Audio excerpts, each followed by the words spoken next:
Good morning students. ये जो life process, science का जो लाइफ प्रोसेस है, 10th क्लास का मैं पढ़ा रही हूँ आपको। साइंस का जो लाइफ प्रोसेस है, जैव प्रक्रम, उसमें जो मनुष्य में पाचन तंत्र है वो सबको बहुत ज़्यादा कठिन लगता है। तो बच्चे बोलते हैं मैम याद ही नहीं होता ये। तो मैंने इसके सिंपल नोट्स तैयार करे हैं, वो मैं आपको समझा रही हूँ। तो ये मनुष्य में पाचन तंत्र जो है हम पढ़ रहे हैं। तो इसमें अपन कहाँ से पढ़ेंगे? मनुष्य में पाचन तंत्र, आहार नाल मुँह से गुदा तक लंबी नली होती है। कहाँ से कहाँ तक जाती है? मुंह से गुदा तक। इसके पाचन तंत्र के भाग कौन कौन से? एक तो मुंह में पाचन होता है, ग्रसिका में होता है, आमाशय में होता है, शुद्धांत्र जिसे छोटी आंत बोलते हैं, वेदांत जिसे बड़ी आंत बोलते हैं, और गुदा में होता है। ये 6 भाग आप याद कर लीजिए। सबसे पहले है मुख में पाचन। मुख में देखो क्या क्या होता है। एक तो जीभ होती है, एक दांत होते हैं, एक लार होती है। ठीक है। तो जीभ का क्या कार्य है? जैसे कि कंटेनर होता है जिसमें अपन कोई भी चीज़ को मिलाते हैं। अपन किसी भी चीज़ में, जैसे आलू का मसाला मिलाना है तो कोई कंटेनर में मिलाएंगे ना, तो जीभ एक कंटेनर की तरह काम करती है। तो उसको भोजन को लार में मिक्स करते हैं जीभ पर रख करके। ठीक है। तो भोजन को लार में मिलाने का कार्य जीभ करती है। दांत से क्या करते हैं? भोजन को काटते हैं, चीरते फाड़ते हैं, इसका कार्य होता है। लार में एक एमिलेज नाम का एंजाइम पाया जाता है। क्वेश्चन आता है लार में कौन सा एंजाइम पाया जाता है? तो एमिलेज, अंडरलाइन कर लीजिए, एमिलेज एंजाइम पाया जाता है जो कि जटिल अणुओं को सरल शर्कराओं में खंडित करता है। एक ग्रसिका होती है। नेक्स्ट पार्ट, फर्स्ट मैंने बता दिया मुख में पाचन, सेकंड है ग्रसिका में पाचन। ग्रसिका में क्या हुआ? ग्रसिका भोजन को मुख से आमाशय तक ले जाने का काम करती है। केवल इतना ही काम होता है, मुंह से भोजन को ले जाती है आमाशय तक। अब आमाशय, आमाशय आपका पेट है, ये जे आकृति का होता है। आपका पेट जो है ना वो जे आकृति का होता है। इसमें मैंने इतना ज़्यादा नहीं लिखा है, शॉर्ट नोट्स इसलिए। जे आकृति का होता है। इसमें आमाशय में भोजन आने पर ही क्या होता है? फैल जाता है। देखो जब आप खाना खाते हो तो देखना आपका पेट थोड़ा सा ऊपर तक आ जाता है। क्यों आ जाता है? क्योंकि जैसे आप भोजन डालें वैसे आमाशय में, जैसे पेट में भोजन जाता है वो बड़ा हो जाता है, उसकी जो सेल्स है वो खुल जाती है। तो आमाशय में जैसे ही भोजन आता है आमाशय फैल जाता है। ठीक है। तो इसमें क्या क्या चीज़ें निकलती है? 3 चीज़ें निकलती है, याद कर लीजिए। आमाशय से एक तो हाइड्रोक्लोरिक अम्ल निकलता है, पेप्सिन निकलता है और श्लेष्मा निकलता है। इंग्लिश में इसको म्यूकस बोलते हैं। म्यूकस भी श्लेष्मा को ही बोलते हैं। फिर से सुन लीजिए, हाइड्रोक्लोरिक अम्ल निकलता है आमाशय से, पेप्सिन निकलता है और श्लेष्मा निकलता है। ये 3 चीज़ें निकलती है। क्वेश्चन आता है आमाशय से क्या क्या चीज़ें निकलती है। ठीक है। टिक में भी आ सकता है, कैसे भी आ सकता है। अब इन तीनों चीज़ों का अलग अलग कार्य वो हम बताएंगे। अब देखिए, जैसे कि HCl का कार्य है।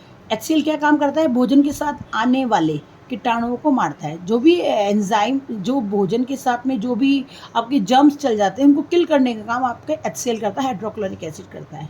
दूसरा काम है भोजन को पचाना। HCl की वजह से आपका भोजन डाइजेस्ट होता है, खाना पचता है अपना। नेक्स्ट है आपका दूसरा जो चीज़ निकल रही है वो है पेप्सिन। पेप्सिन का क्या कार्य है? पेप्सिन का कार्य है प्रोटीन का पाचन करना। ठीक है। और नेक्स्ट है आपका म्यूकस, श्लेष्मा का कार्य। श्लेष्मा क्या करता है? आमाशय के आंतरिक अस्तर की HCl से सुरक्षा करता है। देखो जो HCl है वो एक हाइड्रोक्लोरिक एसिड है। तो एसिड का काम केवल भोजन को पचाने का है, लेकिन जो पेट की जो दीवारें हैं उनको भी तो नुकसान हो सकता है। आमाशय की दीवार को नुकसान हो सकता है, तो उस दीवारों को, आंतरिक अस्तर को सुरक्षा करती है HCl से। कौन करता है? ये होता है श्लेष्मा। श्लेष्मा का कार्य, म्यूकस का कार्य है। फिर है शुद्धांत्र में पाचन। शुद्धांत्र किसको कहते हैं? छोटी आंत को शुद्धांत्र कहते हैं। ये कम से कम छोटी आंत्र जो है वो 1 मीटर से 7 मीटर तक हो सकती है। मैं लिख देती हूँ, 1 मीटर से 7 मीटर तक होती है इसकी लंबाई। ऑलमोस्ट किसी मनुष्य में कितनी भी हो सकती है, ये मैंने यहाँ पे गलती से लिख दिया था। देखो 1 मीटर 7 मीटर तक होती है किसकी? शुद्धांत्र की जो लंबाई होती है वो। आहारनाल का सबसे बड़ा भाग शुद्धांत्र है। क्वेश्चन आता है आहारनाल का सबसे बड़ा भाग कौन सा है? तो वो शुद्धांत्र, छोटी आंत्र बोल सकते हो। इसमें क्या क्या चीज़ें, किस किस चीज़ का पाचन होता है? देखो 3 चीज़ों का पाचन होता है, कार्बोहाइड्रेट का, वसा का और प्रोटीन का। वहाँ आमाशय में हमने क्या पढ़ा था? आमाशय में पढ़ा था कौन कौन सी चीज़ें निकल रही है। तो वहाँ पे अपना आंसर था कि अपना HCl निकल रहा है, पेप्सिन निकल रहा है और श्लेष्मा। HCl, पेप्सिन और श्लेष्मा। लेकिन यहाँ पे क्या है शुद्धांत्र में? किस किस चीज़ का पाचन होता है? तो कार्बोहाइड्रेट का, वसा का और प्रोटीन का। अब इनका पाचन के लिए कैसे काम करेंगे हम? सबसे पहले हम इसमें कुछ ग्रंथियां पाई जाती है। देखो पहली है यकृत। लीवर जो है आपका वो सबसे लार्जेस्ट ग्लैंड है। अपने जो ह्यूमन बीइंग है उनकी सबसे लार्जेस्ट ग्लैंड है। सबसे लंबी, सबसे बड़ी जो ग्रंथि है वो आपका लीवर है, यकृत है। ठीक है। क्वेश्चन आता है मनुष्य की सबसे बड़ी ग्रंथि का नाम बताइए, वो लीवर है। ठीक है। यकृत ये क्या निकालता है? ये पित्रस निकालता है, बाइल जूस निकालता है। इंग्लिश में इसको बाइल जूस कहते हैं। ठीक है। तो पित्रस का कार्य क्या होता है? सबसे पहला काम तो होता है अमाशय से जो भोजन आया है वो अम्लीय उसको क्षारीय, क्योंकि वहाँ पे HCl मिला हुआ था। अमाशय में क्या होता है? HCl। तो HCl जो अम्लीय भोजन था उसको सबसे पहले ये क्षारीय बनाता है। कौन बनाता है? पित्रस। पित्रस का फर्स्ट काम होता है अम्लीय भोजन को क्षारीय बनाना। दूसरा काम क्या होता है? वसा की बड़ी गोलिकाएं जो होती है, वसा क्या होता है? जितनी भी चिकनाहट आप भोजन में लेते हो, जैसे बटर हो, घी हो, ठीक है, तेल हो, तो ये सब जो चिकनाहट है सब चीज़ें पच जाती है हमारे भोजन में, लेकिन वसा पचाने में बहुत मुश्किल होती है। तो इसकी बड़ी बड़ी गोलिकाएं हमारे पेट में बन जाती है। तो उन गोलिकाओं को छोटी गोलिकाओं में बदलने का काम करता है। कौन करता है? पित्रस। पित्रस जिनके पित्रस की थैली निकल जाती है उनको वसा को पचाने में बहुत मुश्किल होती है, तो उनको डॉक्टर सजेस्ट करते हैं कि आप ऑयल वगैरह जो भी आपका ये जो वसा है ना वो ले नहीं, ठीक है। फैट के लिए मना करते हैं हम, तो फैट फ्री भोजन लेना होता है उनको। तो पित्रस का पहला कार्य अमाशय से आने वाले अम्लीय भोजन को क्षारीय बनाना। दूसरा है वसा की बड़ी गोलिकाओं को छोटी गोलिकाओं में बदलना, जिसे इमलिशीकरण भी कहते हैं। क्वेश्चन आते हैं इमलिशीकरण किसे कहते हैं? वसा की बड़ी गोलिकाओं को छोटी गोलिकाओं में बदलना। कौन करता है? पित्रस करता है। अब है अगली ग्लैंड आपकी अग्नाशय है। पहली यकृति, दूसरी अग्नाशय। ये सब कहाँ पे है? शुद्धांत्र में।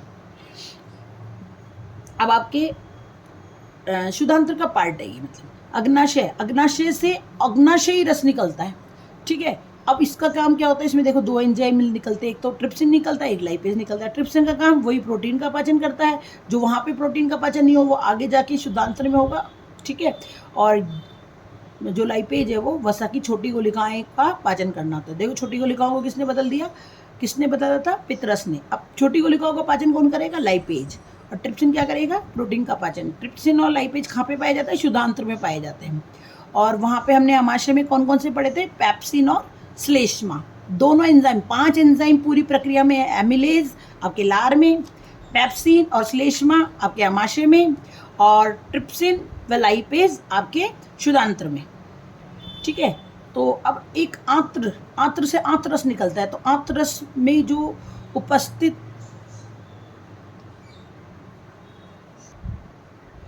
आंतरस में आपके क्या क्या निकलता है? आंतरस में आपके निकलता है एंजाइम निकलते हैं आंतरस में आपके, जिसमें क्या होता है? प्रोटीन को तो बदलते हैं अमीनो अम्ल में, जटिल कार्बोहाइड्रेट को ग्लूकोज में, और वसा को वसा अम्ल व ग्लिसरॉल में बदलता है। फिर से सुन लो, आंतरस का काम क्या होता है? इसमें जो एंजाइम निकलते हैं वो क्या काम करते हैं? 3 चीज़ें।